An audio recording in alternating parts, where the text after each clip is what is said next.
Gushing साहब के हवाले से भी और इस शहर के 558 साल पुराने बरगद के पेड़ के नीचे रहने वाले लोगों को पहले मुबारकबाद दे दूं कि, और जैसा मैंने कहा कि उस ख़ानदान के चश्मो चराग यहाँ मौजूद हैं, ये इस तहजीब को महफूज करने का, उसे सुरक्षित करने का एक अहम जिम्मेदारी उनकी है। उनकी तरफ से मेहरानगढ़ म्यूजियम ट्रस्ट से आज मारवाड़ रत्न के खिताब और एजाज़ से भी लोगों को नवाजा गया। इससे मालूम होता है कि अभी हमारे शहर से सारे लोगों के दरमियान अपनी कल्चर, अपनी संस्कृति और अपनी विरासत से एक ख़ास तरह की मोहब्बत है। दोस्तों, मैंने कई बार अर्ज़ किया कि शहर पत्थरों और ईंटों से नहीं होता है। पहले लोग बड़े होते थे दिल से भी, इसलिए वो इमारतें भी बड़ी बड़ी बनाते थे। आजकल आदमी जितना दिल है अपनी इमारतें भी वैसी बनाता है, इसलिए कबूतर खानों में रहने वाले दड़बों की तरह हम सब रहते हैं और खुश रहते हैं। लेकिन वो लोग बड़े थे, उन बड़ों की स्मृति में अभी जब ये एग्जीबिशन देख रहे थे तो ऐसा लगा कि अभी हमारे शहर में, अन्य शहरों की बात नहीं कर रहा, हमारे शहर में अभी लोगों में ज़मीर भी जिंदा है और उनकी ज़िंदगी जीने की ललक और आरज़ू भी बाकी है। मुझे ये कहने दीजिए कि वाल्मीकि रामायण में एक संदर्भ है जो मैंने अपनी किताब में लिखा है, शायद आप लोगों ने देखा हो कहीं। वाल्मीकि ने इस पूरे इलाके को मरुकांतार प्रदेश कहा है। ये मरुकांतार के वही मानी हैं जो सिंध में मोइंजोदारो के मानी हैं। वहाँ मतलब है मरे हुओं का टीला, और मरुकांतार जिससे मारवाड़ बना उसके माने हैं मरे हुओं का प्रदेश।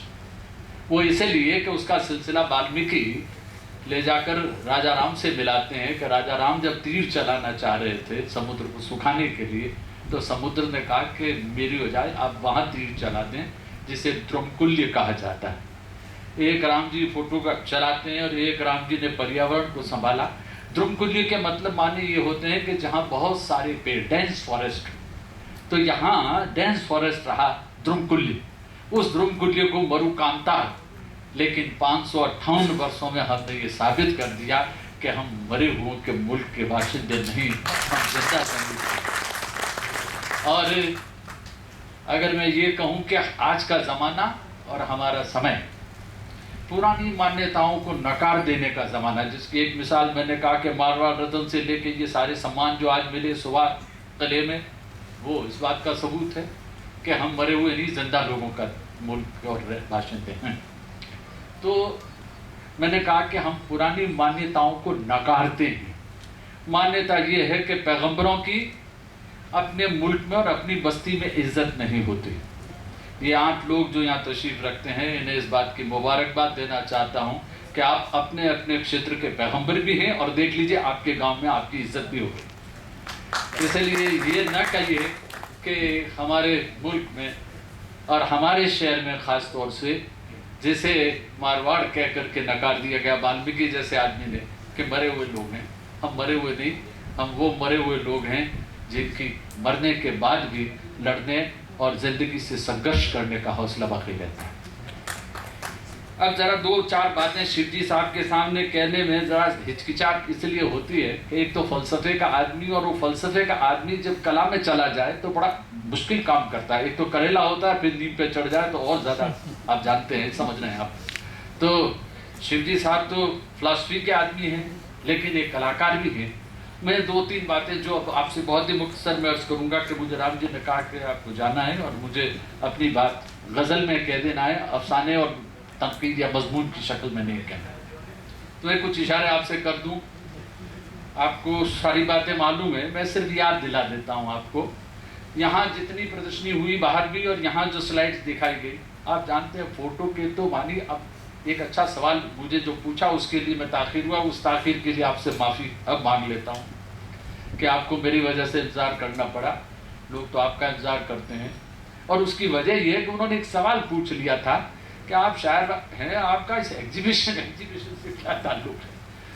मैंने कहा साहब बात यह है कि हम जिस स्याही से लिखते हैं वो स्याही तो आप कहते हैं, हम तो उसे रोशनाई कहते हैं।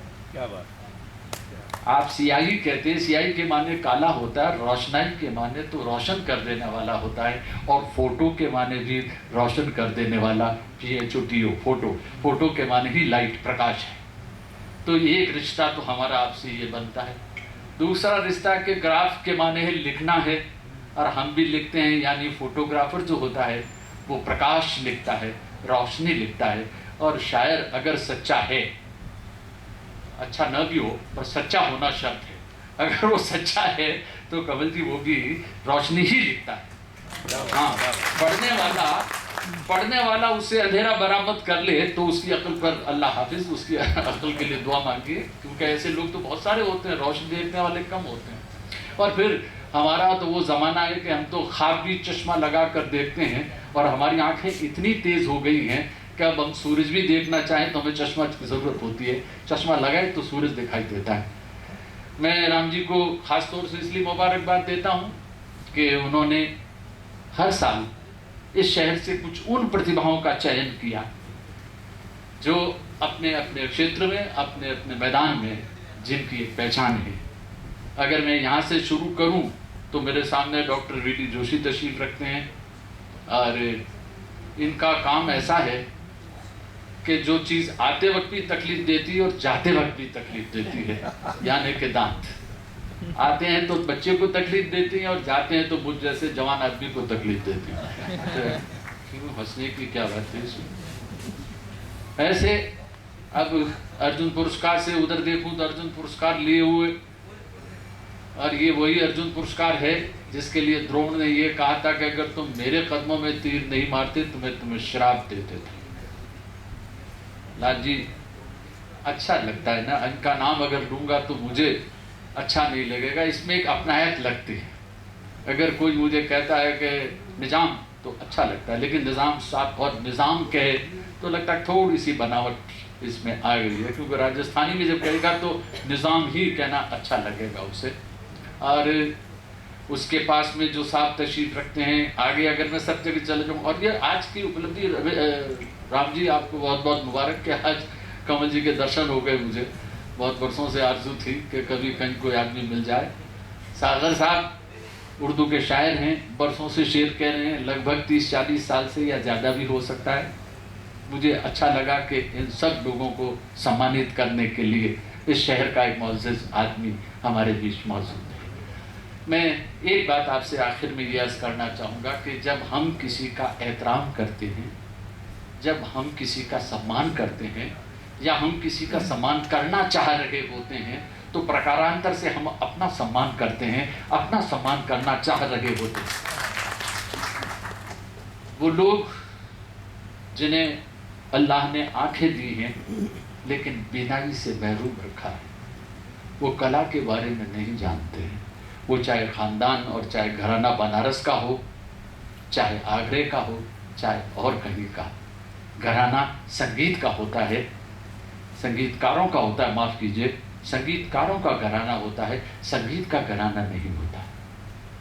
संगीत तो एक ब्रह्म है, और हर कला आखिर में ब्रह्म हो जाना चाहती है।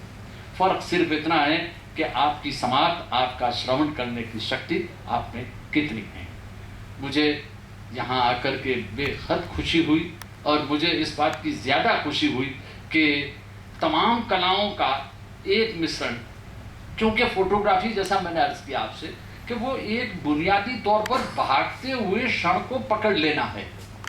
अगर मैं ये कह दूं कि फ़ोटोग्राफी, शिवजी साहब तवज्जो फरमाएं, और गलती हो तो माफ़ कर दीजिए, अगर मैं ये कहूँ कि फ़ोटोग्राफी कला है तो शायद कला के साथ न्याय नहीं होगा। इसलिए कि कुमार स्वामी ये कहते हैं कि कलाएं तो वो होती हैं जो अपीयरेंस की नहीं, उसकी नेचर की फ़ोटो उतारते, तो उसे कला न कहिए। लेकिन अगर मैं इसे कौशल कह दूं तो फोटोग्राफी की तौहीन होगी। चुनांचे इसके लिए बेहतर शब्द ये होगा कि फोटोग्राफी कला का कौशल है, और इस कला के कौशल को जानने वाले लोग ही ये जान सकते हैं कि किस में कितना दम है। मैंने जैसे अर्ज किया, और आपने अभी जैसे हमारे दोस्त आप बता रहे थे, माफ़ कीजिए नाम भूल गया आपका, भरत जी की तो भाई की जो है आप जानते ही हैं। तो मैं अर्ज ये कर रहा हूँ कि ये तमाम बातें जिसका संबंध वक्त को पकड़ लेना है। गालिब ने कहा था कि रौ में है रक्शे उम्र कहाँ देखिए थमे, ने हाथ बाग पर है न पाहे रकाब में। वक्त घोड़ा, वक्त रूपी घोड़ा दौड़ रहा है और मैं उस पर सवार हूँ। कह नहीं सकता कि ये घोड़ा कहाँ जाके रुकेगा, लेकिन वक्त तो घोड़े की तरह ही दौड़ेगा।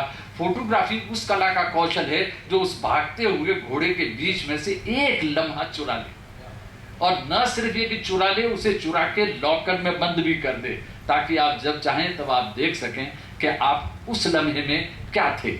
अगर इसका मैं यूं कह दूं कि इसको चित्र कहेंगे हिंदी में, तो हिंदी में अगर आप संस्कृत में अगर आप चित्र कहेंगे तो इसके माने भी चित्त से बने हुए हैं, और चित्त के माने रोशनी भी हैं। चुनांचे जिसके पास में रोशनी हो वही रोशनी में लिखी हुई तहरीर को पढ़ सकता है। उसके लिए मैं इस एसोसिएशन को अपने दिल की गहराइयों से मुबारकबाद देता हूं और आप सबका बहुत बहुत शुक्रिया अदा करता हूं। आप सबको बहुत बहुत मुबारकबाद देता हूं। और डॉक्टर साहब आपको तो इसलिए भी कि ज़रा हमारे दांत वात आप ठीक से देखते हैं। आप सबका बहुत बहुत शुक्रिया।